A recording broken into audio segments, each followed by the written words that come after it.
హర మహాదేవ శంభో శంకర. పరాభవ నామ సంవత్సరంలో ధనుర్రాశి ఎలా ఉందో తెలుసుకుందాం. ఈ రాశి వాళ్లకు ఆదాయం 14, వ్యయం 11, రాజపూజ్యం 5, అవమానం 6. అయితే ఈ రాశి వాళ్లకు వివాహాది శుభకార్యాలు కలిసి వస్తాయి. కాకపోతే ఒకరోజు చికాకులు టెన్షన్లతో కూడుంటాయి. ఎన్ని సమస్యలు వచ్చినా కానీ ఈ పరాభవ నామ సంవత్సరంలో వివాహాది శుభకార్యాలు, కొన్ని ఇతర శుభకార్యాలు నిర్వహిస్తారు.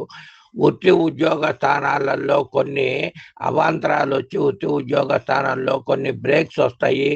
ఆర్థిక ఇబ్బందుల్ని కొద్దిగా బాగా ఎక్కువగా ఫేస్ చేస్తారు. వృద్ధులు మాత్రం కొద్దిగా ఆరోగ్యపరంగా చాలా జాగ్రత్తగా ఉండాలి. దీర్ఘ వ్యాధులు కొద్దిగా ప్రబులుతాయి. పోతే స్థానచలనం వచ్చేటటువంటి అవకాశాలు ఉన్నాయి. వృత్తి ఉద్యోగ స్థానాల్లో విద్యార్థులకు మాత్రం కొద్దిగా మీరు బాగా కష్టపడితేనే కానీ ఫలితం సంపాదించలేరు. గురువు చాలా బలహీనంగా ఉండటం వలన మీరు శనగలు సాధ్యమైనంత వరకు ఒక పావు కేజీ ఆవుకి నానబెట్టి పెడుతూ ఉండండి. పెడుతూ ఉంటే కొంత గురుబలం పెరుగుతూ ఉంటుంది. వృత్తి ఉద్యోగ స్థానాలలో ఏ వ్యాపారానికి సంబంధించి పెడదామనుకున్నా అది నోటి దాకా వచ్చినట్టు వచ్చి జారిపోతుంది తప్ప మీరు చేయలేరు. వ్యాపార రంగంలో ఉన్నటువంటి వారికి ఆదాయం తక్కువ ఉంటుంది, వ్యయం ఎక్కువ ఉంటుంది. వ్యాపారం కూడా కొంత తగ్గుముఖం పడుతుంది.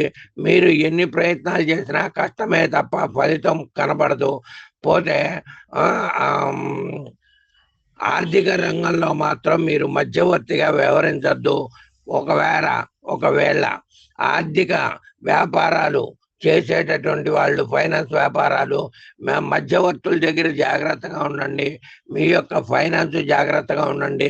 పోతే గర్భిణీ స్త్రీలు కొంత జాగ్రత్తగా ఉండండి.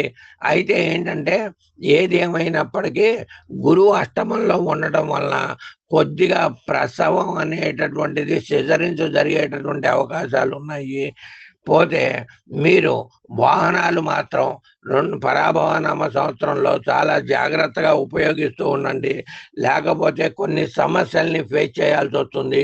మీరు గురువుకి సంబంధించినటువంటివి ఎక్కువగా చేస్తూ ఉండండి. శివాలయంలో అభిషేకం చేయించండి. మీరు సాధ్యమైనంత వరకు నిత్యం అనుష్ఠానం చేసుకోవడానికి ప్రయత్నం చేయండి. శివారాధన ముఖ్యంగా ఉండాలి.